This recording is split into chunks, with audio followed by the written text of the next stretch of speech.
Important रहेगा ये topic classical और किनेशियन के बीच का कंपैरिजन, क्योंकि आपके सिलेबस में है ये, तो लास्ट तक देखिएगा। तो फर्स्ट ऑफ ऑल जो पहला आपका, अगर हम बात करें इन दोनों के बीच में डिफरेंस क्या था, तो क्लासिकल अज्यूम करते थे कि मार्केट जो है सेल्फ रेगुलेटिंग है। ठीक है, क्लासिकल क्या बोलते थे आपके, मार्केट किस नेचर का, आपके सेल्फ रेगुलेटिंग इन नेचर। ठीक है, मार्केट आपका सेल्फ रेगुलेटिंग है और अपने आप से फुल एम्प्लॉयमेंट इक्विलिब्रियम पे जाने की कोशिश करता है, and tend towards full employment equilibrium. और यहाँ पर अगर हम बात करें सबसे इम्पॉर्टेंट, जो मोस्ट इम्पॉर्टेंट आपके पॉइंट है कि प्राइस, और अगर हम बात करें वेज, आपकी क्या है, दोनों फ्लेक्सिबल है। ठीक है, प्राइस एंड वेज फ्लेक्सिबिलिटी की बात करते हैं। ठीक है, और खुद ही एडजस्ट हो जाते हैं क्विकली, और जो इनबैलेंस इकोनॉमी में रहती है उसको क्या कर लेते हैं, क्लियर कर लेते हैं। ये आपके क्लासिकल का है, यानी आपकी इकोनॉमी क्या है, सेल्फ रेगुलेटिंग है और फुल एम्प्लॉयमेंट पे हमेशा जाती है, और प्राइजेज एंड वेज आपकी क्या है, फ्लेक्सिबल है।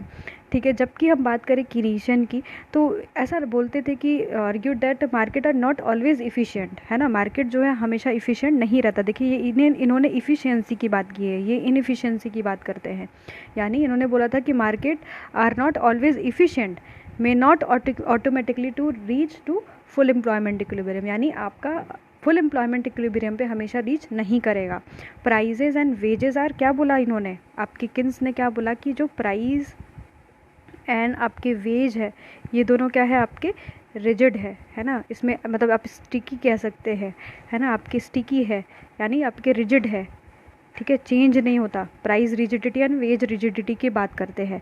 और इसका मतलब है they do not adjust rapidly in response to change in demand and supply, यानी प्राइस और वेज बदलता नहीं है जल्दी अगर आपकी डिमांड और सप्लाई बदल जाए।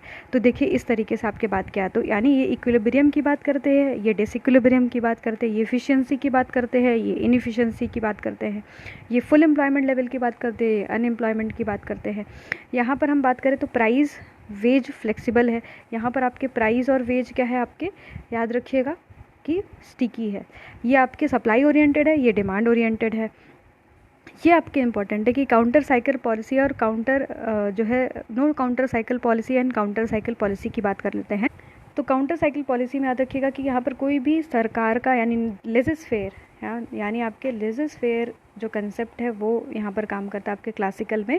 जबकि किनेशियन में याद रखिएगा कि जो है लेजिस फेयर का मतलब there is no intervention of the government, but Keynesian में आपके गवर्नमेंट का इंटरवेंशन जो है इंपॉर्टेंट माना गया, यानी आपका सरकार का जो है नियंत्रण रहेगा, है ना। तो government intervention is important here in Keynesian. ठीक है, स्कूल ऑफ थॉट। एक इम्पॉर्टेंट पॉइंट है जो क्लासिकल थे, वो बोलते थे कि इन्होंने एग्रीगेट सप्लाई को आपके बहुत फोकस किया है, जो बोलते थे कि फुल एम्प्लॉयमेंट आपकी इकोनॉमी में, अगर इकोनॉमी में आउटपुट और एम्प्लॉयमेंट को डिटरमाइन करना है तो एग्रीगेट सप्लाई इंपॉर्टेंट है। और ऐसा वो मानते थे कि एग्रीगेट डिमांड जो होता है वो टेम्परेरली इफेक्ट करता है ना, एग्रीगेट डिमांड को क्या बोला कि टेम्परेरली इफेक्ट करता है ये। ठीक है, टेम्परेरली इफेक्ट करता है आपके किसको, इकोनॉमी में जो आपके फुल एम्प्लॉयमेंट लेवल को। अदरवाइज इसका ज़्यादा इंपॉर्टेंस है आपके एग्रीगेट सप्लाई, इसलिए बोलते हैं ना क्लासिकल जो आपके एग्रीगेट सप्लाई के साइड रहते हैं। जबकि अगर हम किनेशियन की बात करें तो किनेशियन जो डिमांड पे ज़्यादा फोकस करते हैं, जो कि बोलते हैं कि डिमांड जो एग्रीगेट डिमांड है ये आपका क्या है, फोकस करता है आप, मतलब आपके आउटपुट एंड डिटरमाइन जो है करता है एम्प्लॉयमेंट को। ठीक है, और एग्रीगेट डिमांड मगर उसमें परसिस्टेंट चेंज आए, है ना, तो जिसकी वजह से आपके अगर इनका मानना था they believe that change in aggregate demand can persistent effect and government intervention में necessary to stabilise the economy and achieve full employment. यानी एग्रीगेट डिमांड अगर आपकी इकोनॉमी में रहे तो फुल एम्प्लॉयमेंट आएगा और इकोनॉमी आपकी स्टेबलाइज होगी। ठीक है, तो क्लासिकल आपके याद रखिएगा थोड़ा सा कैपिटलिस्टिक इन नेचर थे, और इन्होंने बोला था कि आपके लिमिटेड रोल होना चाहिए गवर्नमेंट का, क्योंकि आपका जो इकोनॉमी है वो सेल्फ करेक्टिंग एंड सेल्फ जो है एफिशिएंट है, खुद ही वो अपने आप को करेक्ट कर लेगा। अगर सरकार इंटरप्ट करती है जिसका कॉन्सिक्वेंस मतलब डिस्टॉर्शन हो सकता है। पर अगर हम बात करें किन्स की, तो किन्स आर्ग्यूट करते थे कि गवर्नमेंट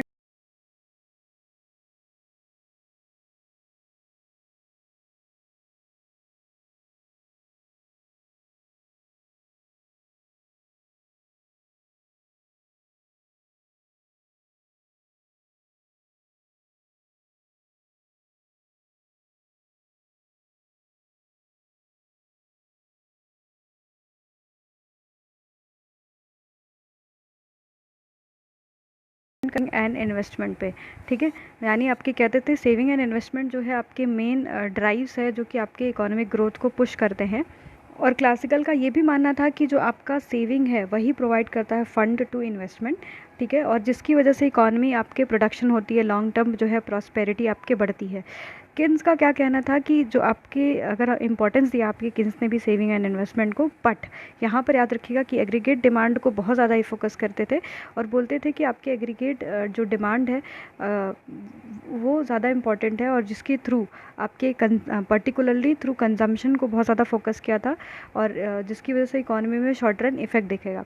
यानी they believe that during period of low aggregate demand increase government expending और consumption spending can help the investment in economy. याद रखिएगा बहुत इंपॉर्टेंट आपके पॉइंट है यहाँ पर कि ऐसा मानते थे किन्स कि अगर मान लीजिए कि ऐसा कोई समय है, ऐसा कोई पॉइंट है, पीरियड है जहाँ पर एग्रीगेट डिमांड कम है, जिसकी वजह से गवर्नमेंट अगर एक्सपेंडिचर बढ़ाता है तो गवर्नमेंट के एक्सपेंडिचर बढ़ाने की वजह से कंजम्पशन स्पेंडिंग जो है इंक्रीज़ करेगी, जिससे स्टिमुलेट होगा आपकी इकोनॉमी में क्या, याद रखिएगा, इन्वेस्टमेंट आपके बढ़ जाएगा, ठीक है, ये चीज़ याद रखिएगा।